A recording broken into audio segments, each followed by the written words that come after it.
casual. We're not live. Okay, sounds good. Look at all these people. Okay, so I'm here with Siri. What's up, Siri? Hey Andrew, how's it going? Hey guys. You're my new guinea pig. I decided that I'm going to do a project and talk to all the different ISB students in my class from different countries, and you're my first sacrifice because I know It's an honor. It's an honor to be here.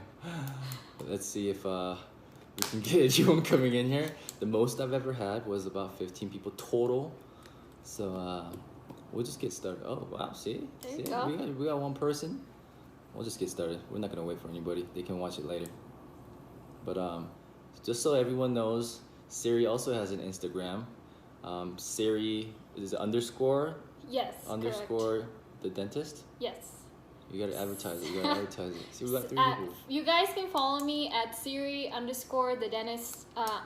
Siri underscore the underscore dentist. There you go. Siri, I'll put the link up or something later on. But yeah, Siri, how's school going? Great so far. Are we gonna How's be it talking? going? Let's look at the thing and then talk so that we can see Okay, who's coming yeah, up. we have a couple of people who've joined us already. Yeah. So how's school going these days? It's going good. I love the weather in Colorado now. All right. Because it's getting cooler. It's getting cooler. It's greener. The aspen trees are changing. It's beautiful. Yeah, It's I fall. was planning to actually try to see if I can go up to the mountains because I've been seeing everybody posting on Instagram all the nice fall colors. Yep. So, I want to go. I'm going to try to down. get some people to go up I'm to the down. mountains. I could probably fit 3 people in my car. Yep. We'll drive up. I heard it's a nice drive. It's beautiful. Yeah. So, A well, couple of people waving at us. all right. We got Dr. Juliana Kim here too. She's like my Instagram mentor. Nice. But Siri, so tell everybody about your background. Where are you from?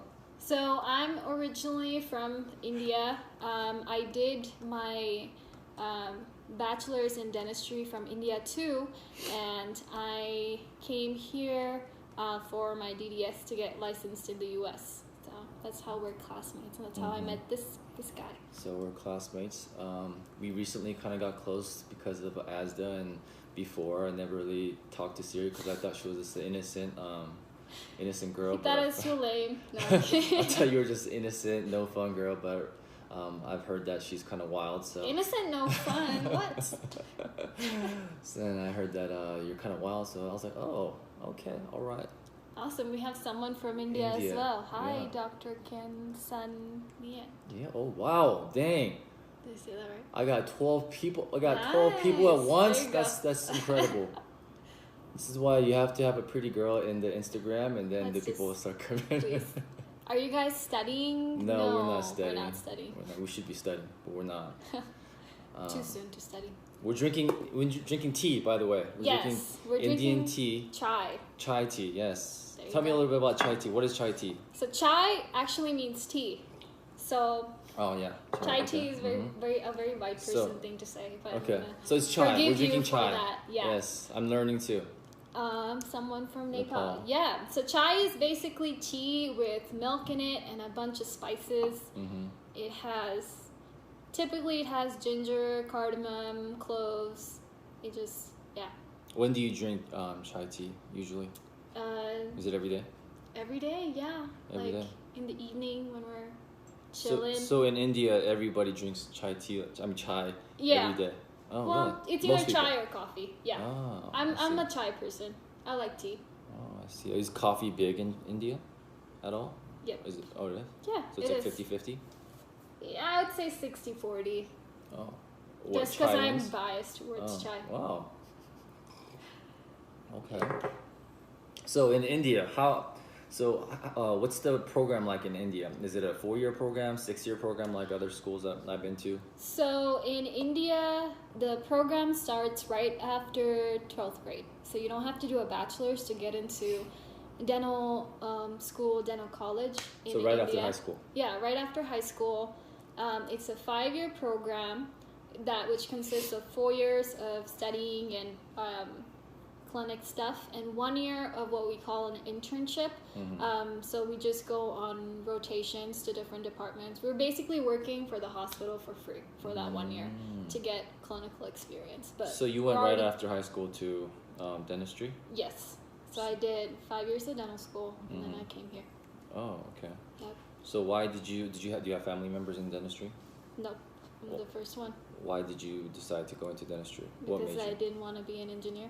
You didn't want to be an engineer. Oh. So my parents are engineers. Everyone in my family is an engineer. They wanted me to become an engineer, and I hated everything related to engineering. Although I topped my school for computer science. Oh, wow. I still came to dentistry because Wow. I'm that black sheep in the family. Nice. Oh, well, we got two black sheeps here because I'm also a black sheep.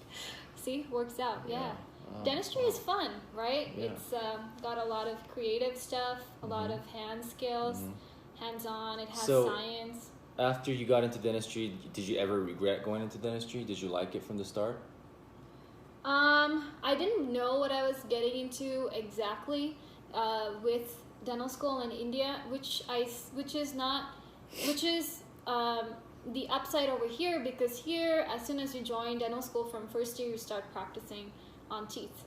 So the way it works in India is that the first 2 years you're just learning all the medical subjects like anatomy, physiology, pharmacology. You don't touch teeth. Okay. At least, didactic courses. yeah, at least this is how it was in my school. I'm not generalizing how schools are in India, but I'm talking from my personal experience. Oh yeah, you gotta be careful what you say. It's yeah. all public.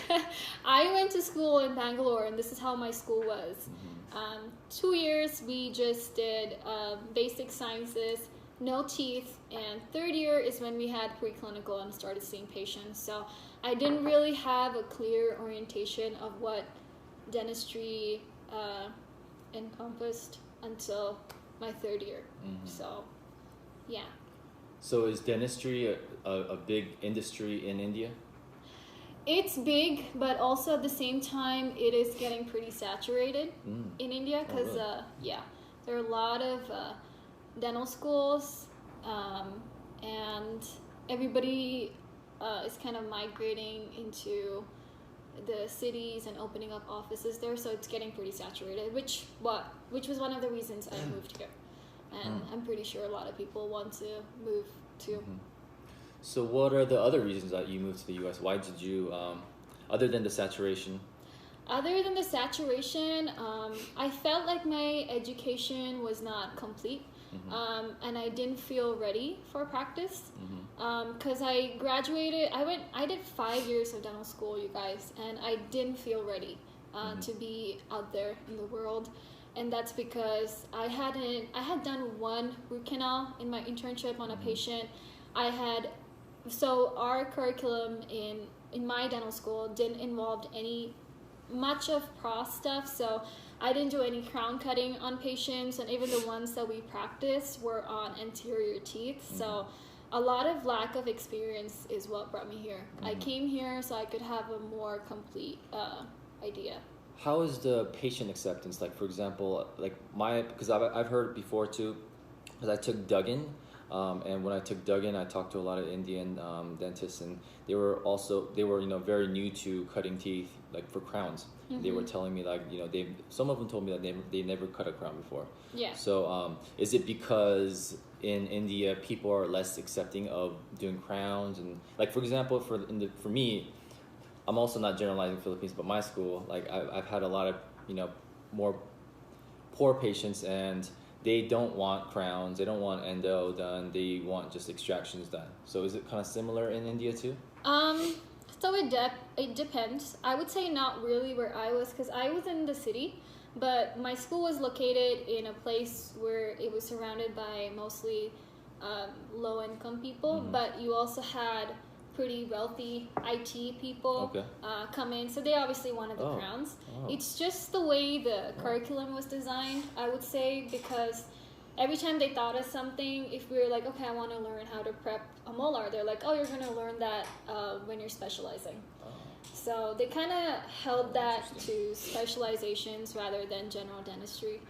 So here I like that general dentistry involves everything, and they don't say, oh, you have to specialize to know that, or you have to get out into practice and get some hand skills to know that. But yeah. So what do you think are what other differences is there in India and US in terms of maybe even just the studying, the school atmosphere,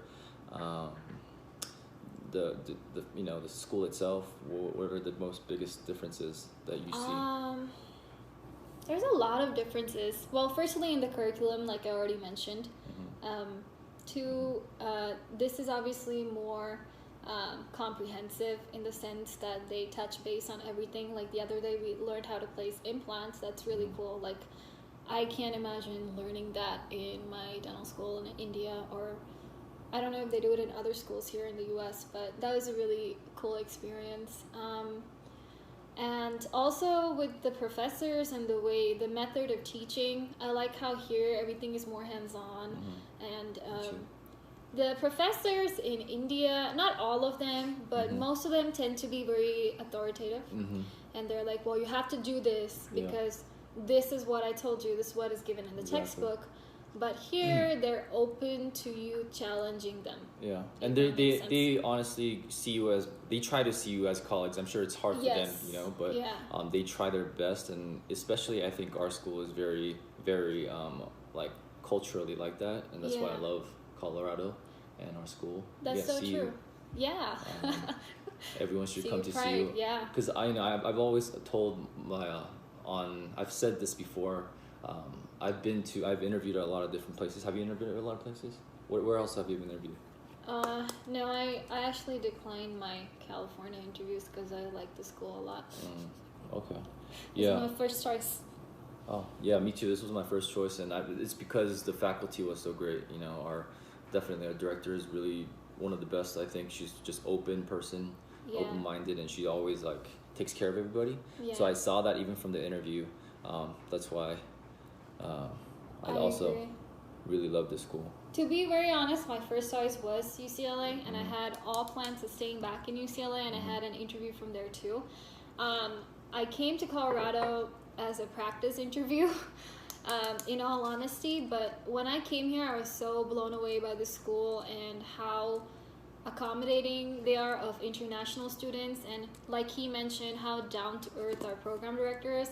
It's insane because she's there for everything, and she knows all of us personally, and she makes sure to which class was it in the spring semester? She used to be there every single day, no matter how busy her schedule was. She used to always make sure to come and sit in the class. Exactly. And that showed her dedication for the program.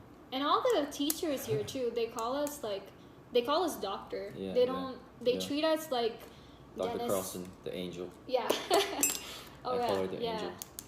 So I think because I have a lot of international followers, and they always ask me questions, and that's why I decided to interview or talk to international students from different places, and that would give good information for anybody that's curious.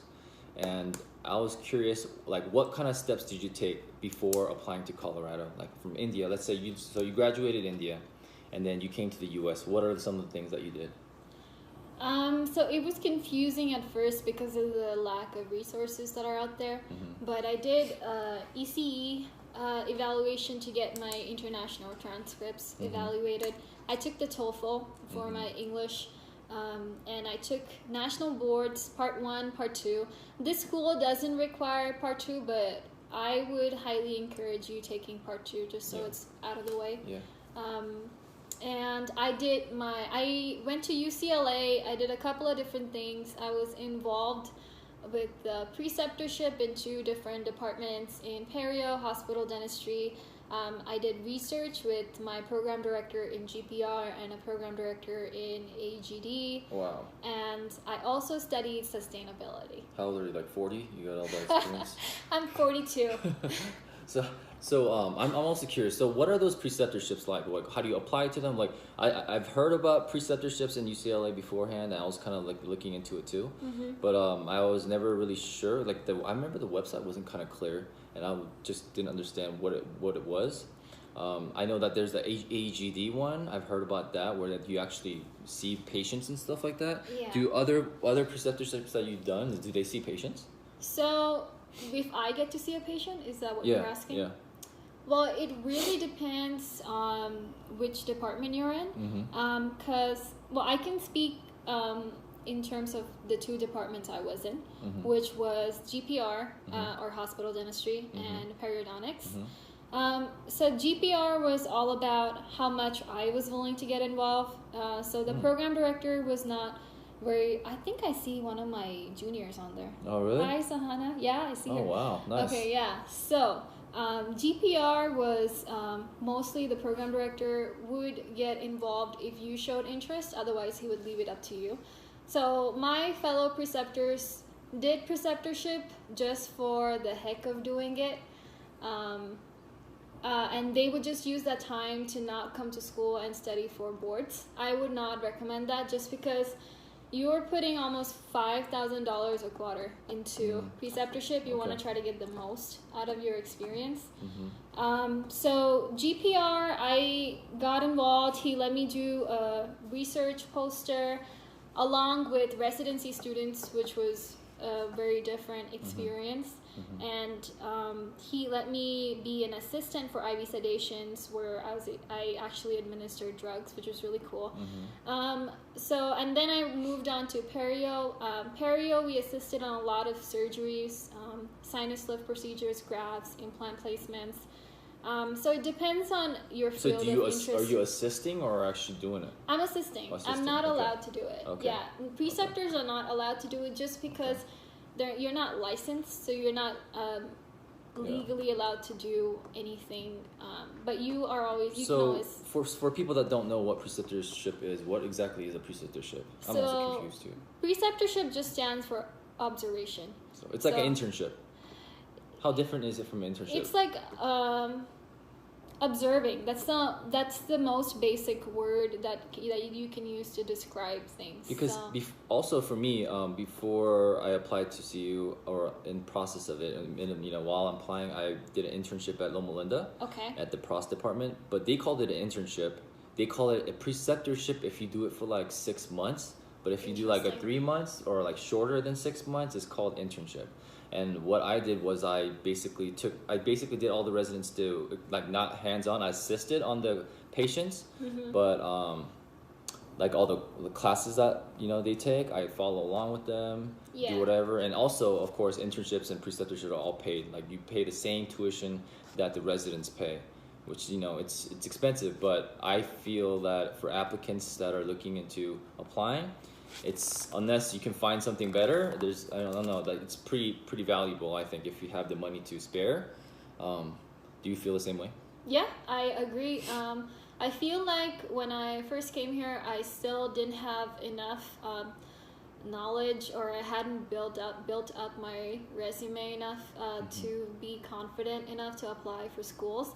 And doing preceptorship helped me. And preceptorship is pretty similar to what you mentioned. It's like an internship.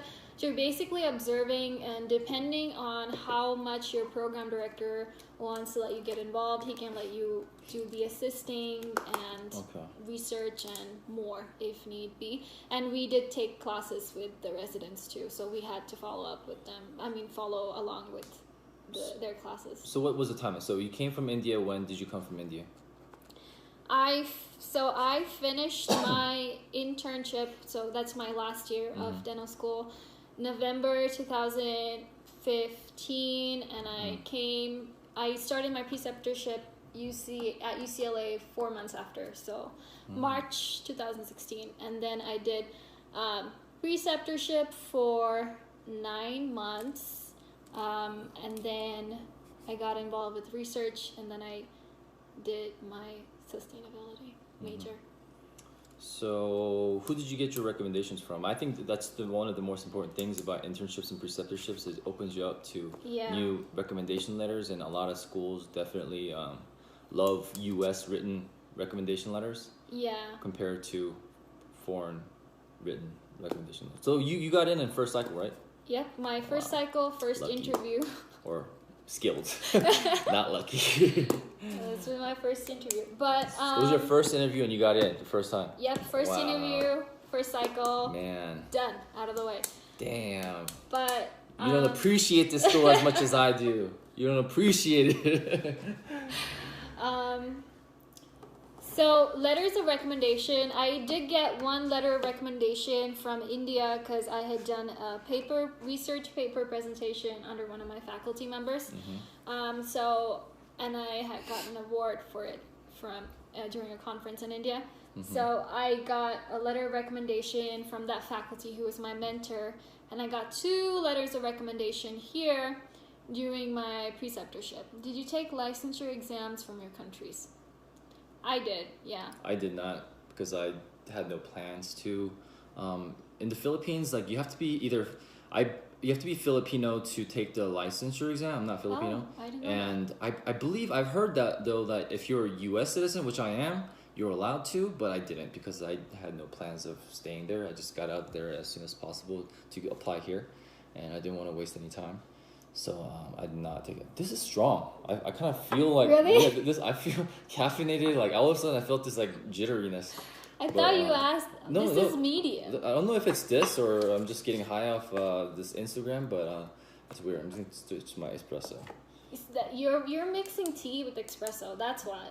No, I didn't drink this yet. Oh, okay. But I feel like wired off this. Well, it's weird. Maybe I shouldn't drink espresso either.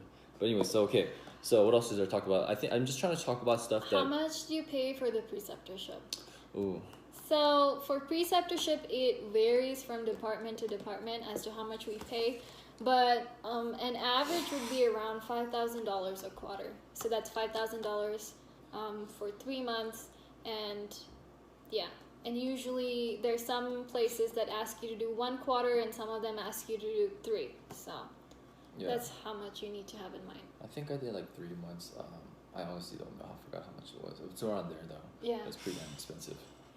Yeah, it was a lot of money. It's not cheap. Yep. So, you know what? Something I noticed about Siri is that your accent. You don't have an Indian accent. Why is that? I actually do have an Indian accent, but this is my fake accent. So it's what I used to blend in with all the white people here. So how did you get rid of the accent? Because I mean, I didn't get rid of it. I still use it. Or like how did you get away from it? Like how did you practice? Did you told me this before, but tell everybody how you got your Indian accent down. I did practice, but. So I do have a natural knack of grabbing accents quickly. Like a spy.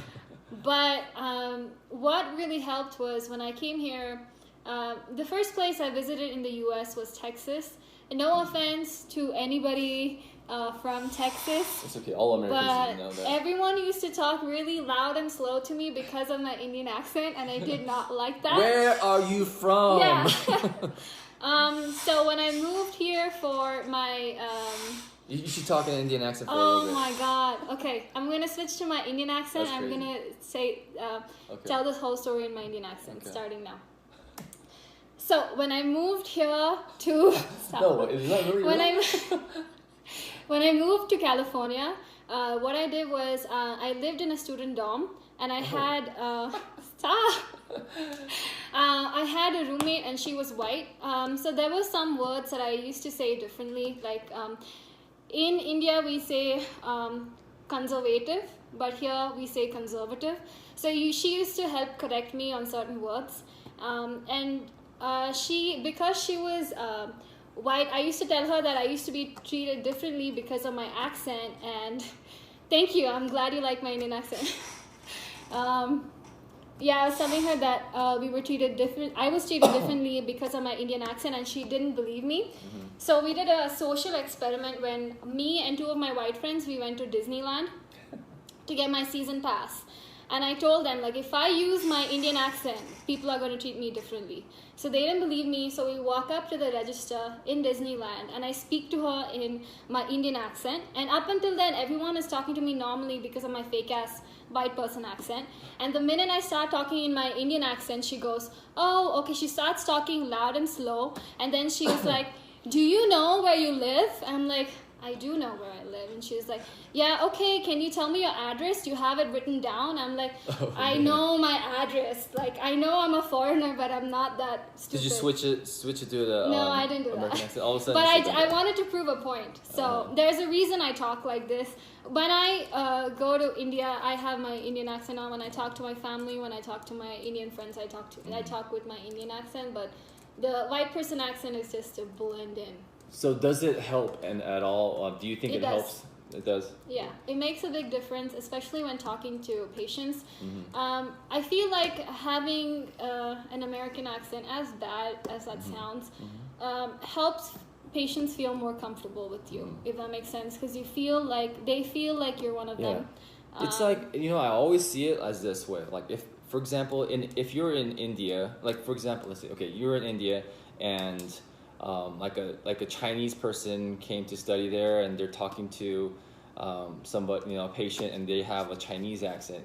For sure, any human being, it's like if you're not talking and if you don't feel familiar or there's like a connection, even through language is a big thing, Yeah. And so I think it's great that you actually learned the American accent. I don't think, of course, Indian accent, it's not bad, but definitely it's not bad. And I would never say that American accent is better than Indian accent.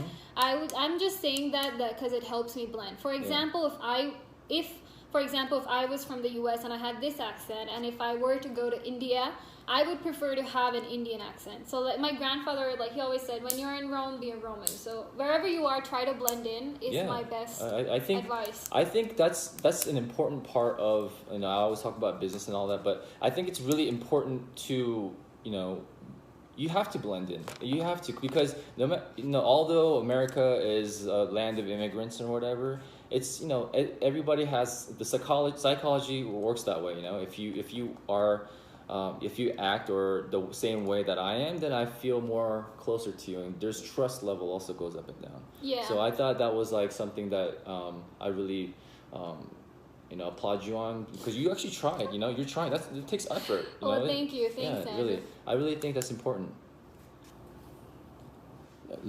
Learning an American accent is so hard, but yes, I agree that the touch. Yes, I really think so. Thank you. I think it's an important thing, and I really think. And also, talking from a non-white person perspective, people tend to generally stereotype you as soon as they look at you. It's just human nature. Although, I mean, people will change their opinions about you once they get to know you, but. Trying to blend in as much as you can, at least with the accent, the way you dress, or with the culture, really helps you. Really helps with patient acceptance, if that makes sense, And also relationship with other students, American students too. And I think I don't see it as like a blending. I honestly think it's important when you go to another country, you have to know their culture, and you have to actively try.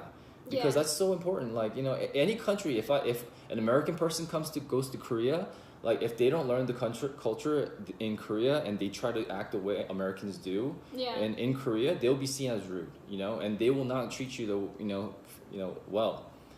So I think any country, if you're an international student looking to come to the States, you have to actively try to learn, I think language is the last thing. I think you need to learn the culture, just like the manners that you have to know, and like you have to be, because it'll make it easier for yourself too if you do that.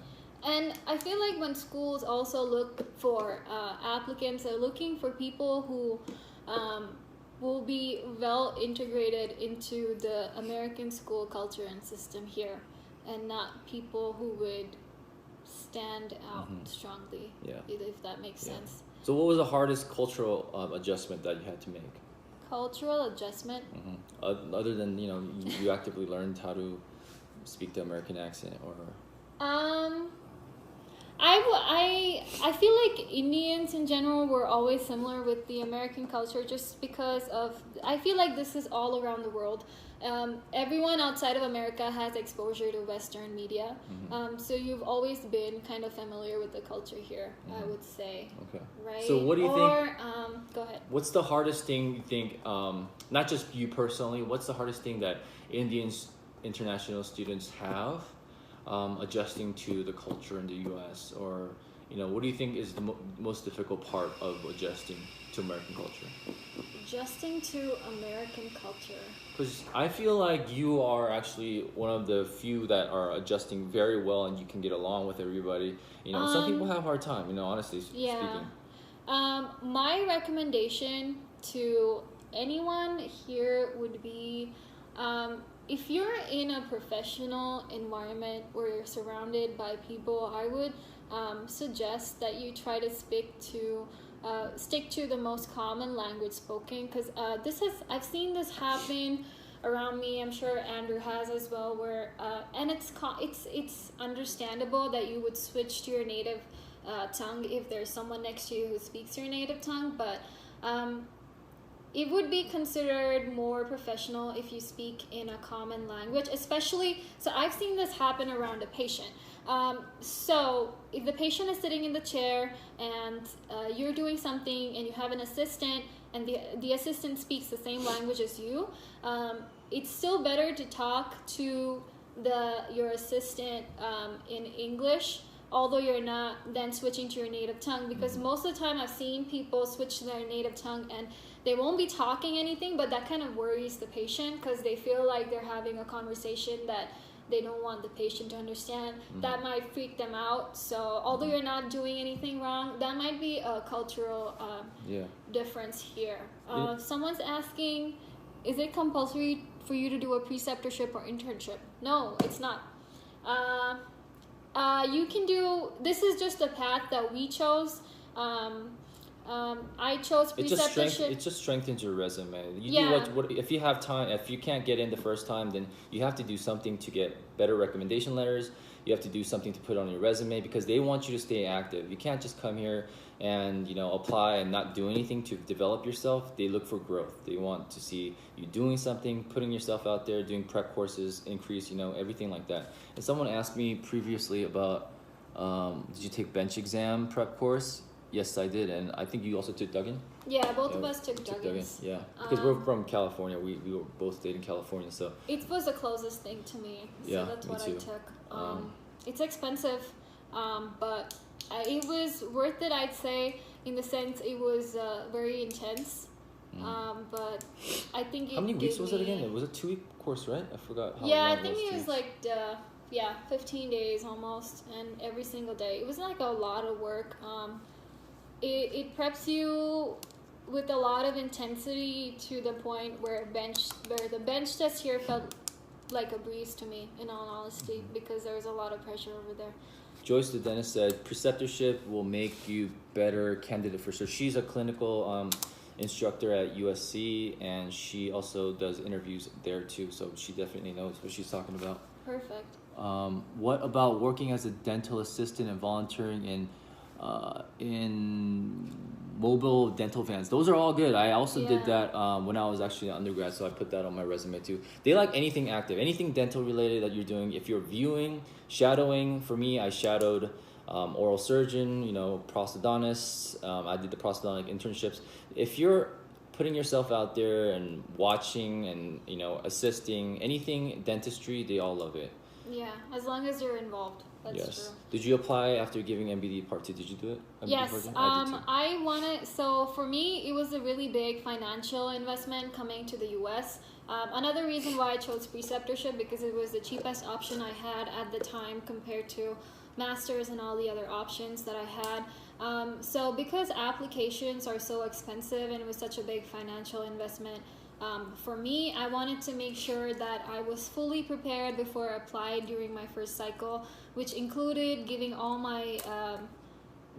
the exams. So included giving part 1, part 2, and trying to build up the resume as much as I can, getting strong letters of recommendation, and being sure before I applied, because applications are not cheap. Not cheap at all. I spent so much money. I did 2 cycles and I spent a lot of money. Plus the interview. And the interviews. Every time you travel, it's a few $1,000s. It's expensive, And the interview itself, they cost a lot. They just... And the bench. They milk the crap out of you here. Oh, yeah. So that's your water, by the way. Oh, thank you. And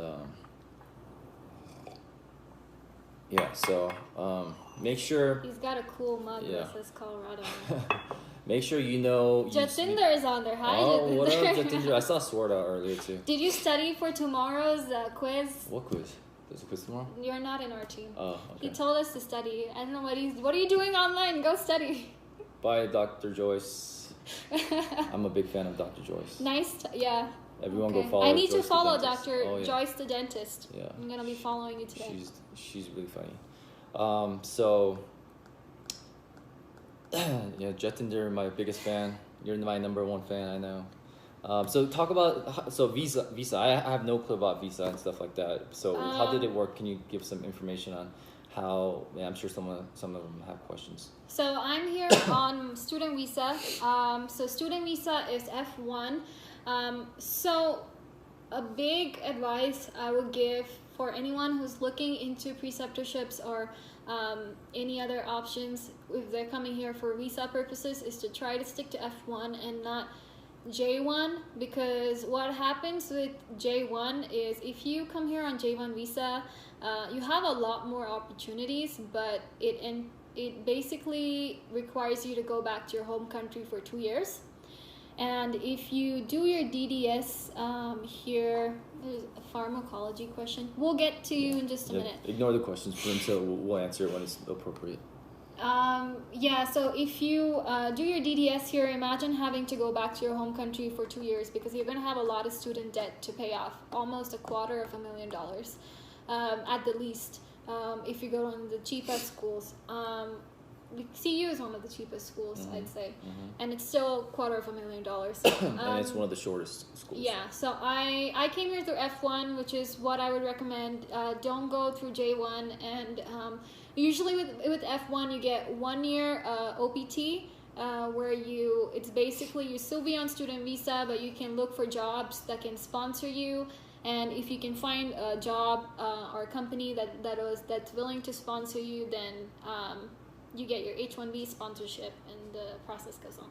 So what's your future plans after graduating here? Getting my sponsorship like everyone else, you know. So do you think you'll be going corporate most likely? Have you been doing any research, or do you have any information regarding that? I'm not sure. Everyone seems to follow the corporate route. There's some people who take the nonprofit route, but the options with nonprofit, the H-1B is non-cap, to my knowledge. I don't have much knowledge on that, but I think it just means that you wouldn't be able to move on to the next step of getting your green card and citizenship, so that's the limitation. It seems like a lot of people go corporate because it's the easiest way. They're the big companies that sponsor you. It's easy to get sponsorship with corporates too, Exactly. and the pay is good. It's just that you'll have to work. They'll work you like a...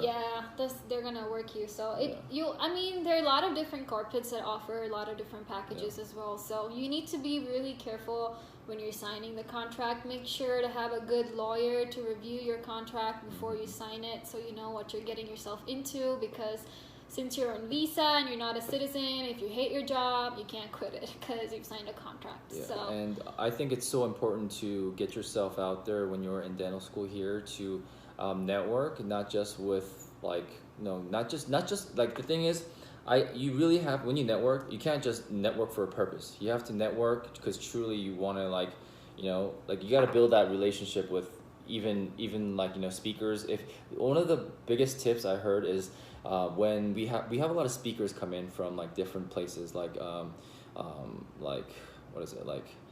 insurance companies or whatnot, building a relationship with them. They know all the dentists out there because they're working with the supplies, all the supply companies and stuff. They know all the local dentists, so they know who needs a new associate. And so if you're looking to get the best deal, and you always have to network and and do that. My mom and my sister just came in. Well, hello, Andrew's mom and sister. What was I going to talk about? We were just talking about visa, and so your future plans. So what other questions do they have on here? So I've been getting some questions on pharmacology. I forgot what your question was. If you can post up your pharmacology questions. The pharmacology is the farthest thing that I know. So I'm thinking about volunteering in research in pulmonary department. Do you think it's wise to volunteer in non-dental department? What do you think, Siri? Honestly, it depends. it depends on how that's gonna help you. It depends on your end goal. If you wanna join DDS to get clinical experience, then you should probably do something related to the DDS. But if the pulmonary department where you're in is somehow related to dentistry, that would help too. The best example I can think of was one of the research posters I did when I was at UCLA was on a rare case called Eisenmenger syndrome. So that's a systemic condition, but the research poster was based on how that affects dental care. So okay, I see. So do you think that helped? That helped a lot because... Did they ask you that on the interview? Yeah, and they were blown away, to say the least, when I told them what it was, because they had never heard about it. So if it's something like that, I'd say it would help, but it's not... I honestly think if it's non-dental, you shouldn't do it. There's a lot of things that you could do that's dental, and I think that makes They're going to ask you why you did it, you know. Yeah, you got to have a reason. Why would you do pulmonary department when you're going into dentistry? You know? It's just like, unless you're trying to do like dental anesthesia or something in that sort, if it's related that way, then maybe. But there's so many things that you can do that's not pulmonary department. If you're trying to get into international program, why are you doing it in a pulmonary department? You know, I just don't see, unless it's like related to dentistry, of course.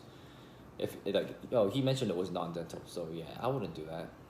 You know, go work on your pan skills if anything, and practice a lot for practical exam, because that's the hard part too. You really have to shine there, because that's where you get cut too. So work on that. Honestly, unless you're really, if you have somebody that's like that can judge your preps and stuff like that, that's competent enough to do it. Take the class if you can. That's a good point. Yeah. So there are a lot of people out there who judge preps, but they don't judge it well, in my opinion. And there's a lot of If you're posting stuff on Facebook, if you're posting your preps with pictures on Facebook, that's not a good idea. That's not a good idea. Because you don't that's the worst way that. to get someone. Yeah. And how are you supposed to see? It's like 3D. You can't really do that. Yeah.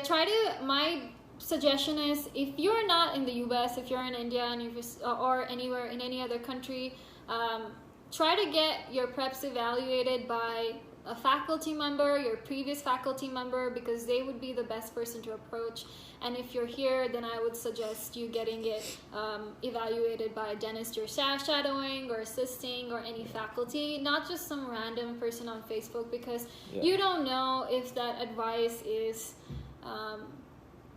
it's going to benefit you or not. Yeah. So I also think that's why you should do preceptorships and internships, because you open up your network to people that can give you that feedback that you need. Yep. Especially in the department where, like, if, for example, like pros department, or like if you're doing it, if you have network and friends, you're making friends to help you, go to your next process. And it says, do you think if a foreigner has a master, holds a specialization title, perio oropharyngeal, makes the applicant more competitive?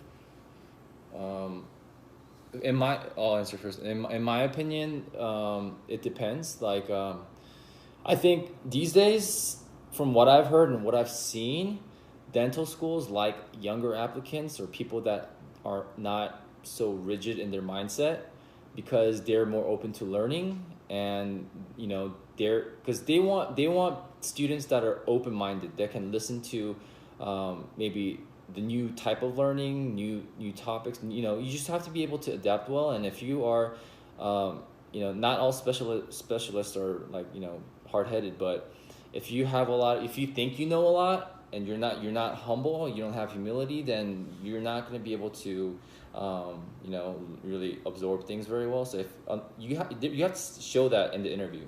I think that's what they look for, especially at CU. They ask you questions to see if you are arrogant, if you're open, and I think that's one of the most important things that you have to remember when you go into the interview. You can't be arrogant. Yeah, Andrew has a really good point. They look for people who are teachable, but having said that, we do have a lot of specialists in our class.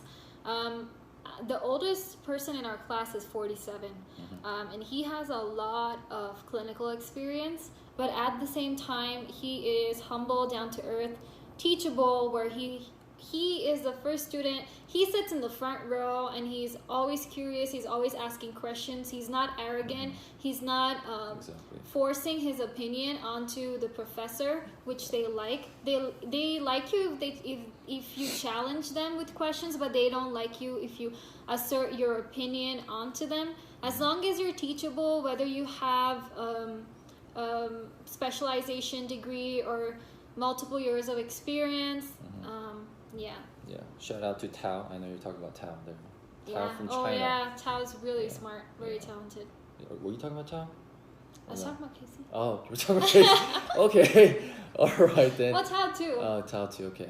Tao, is Casey older than Tao? I did not know that. Is he? Oh, okay.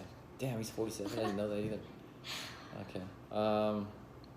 Let's see. I was gonna talk about. Do I have any other questions? Do you guys have any other questions? I will save this, and I'm gonna try to post it on IGTV. I'm not sure how that's gonna work, but what up, Daniel Lim? Daniel Lim's from Brazil. He's a Korean guy, but he's in Brazil. Nice. Yeah, so we have a Brazilian classmate as well.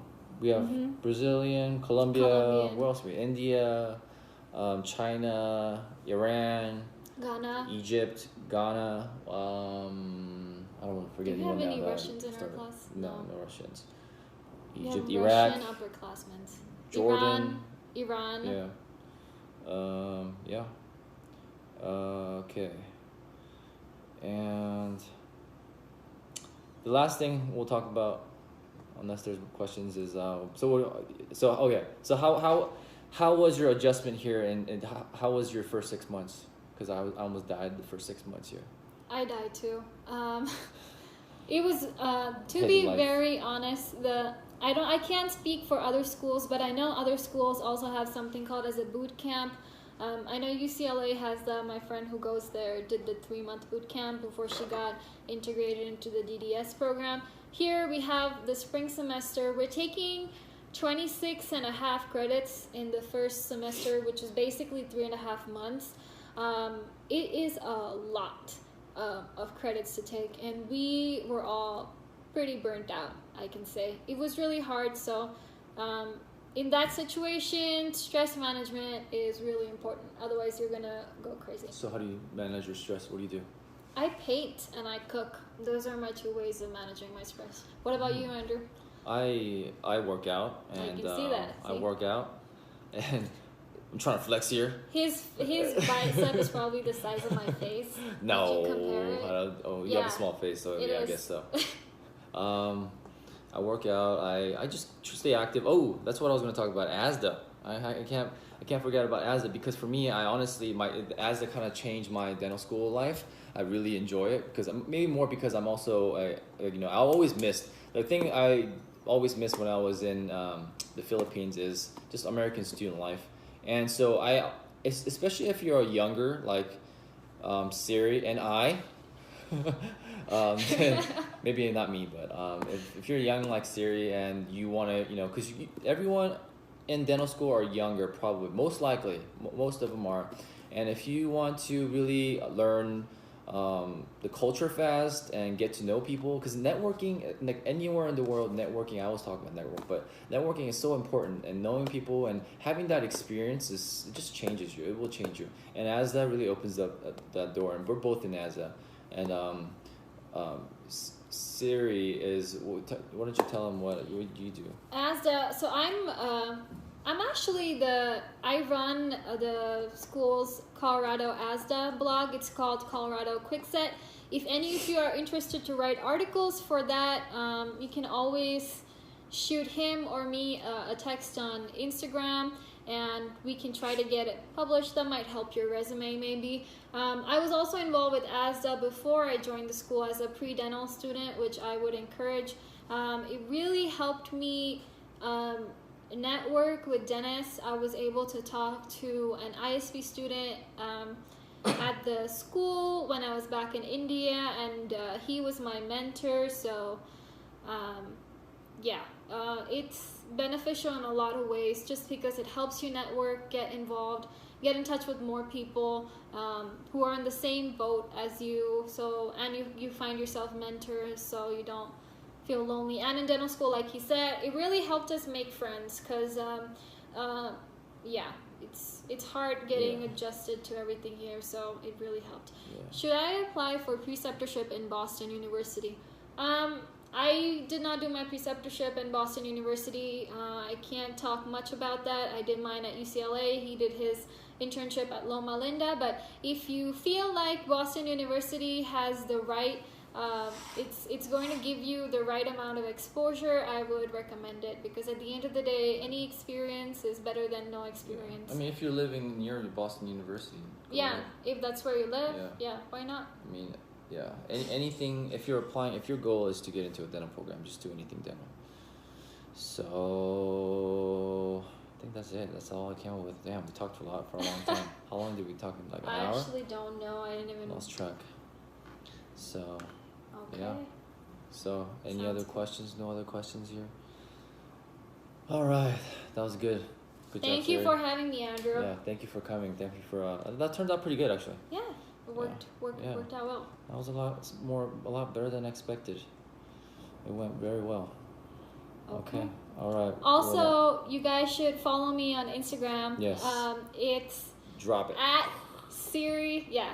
Siri _the _dentist. I also have a blog of mine up that I'm writing with another friend. It's not up yet, but it's also gonna. And that link is in your profile. And I will the after link this. is in my profile. After I put this up, I'll put your name back up, and then. Thank you, Andrew. Yeah. I'll see if I can post this live video on my account too, and then link you. And you know, I just noticed today that you can do live with 2 different people, and then have I have a conversation. Like, for example, I'll be looking into my camera, and then you can be in your room, and we're just having conversation. Oh. And that way, we're having a linked live. Wow. Which is kind of cool. Maybe we can try that next time. Yeah, techie stuff. If we can think of something to talk about. But cool. Thank you, Siri, and I'm gonna log this off. Yeah. Bye, everybody.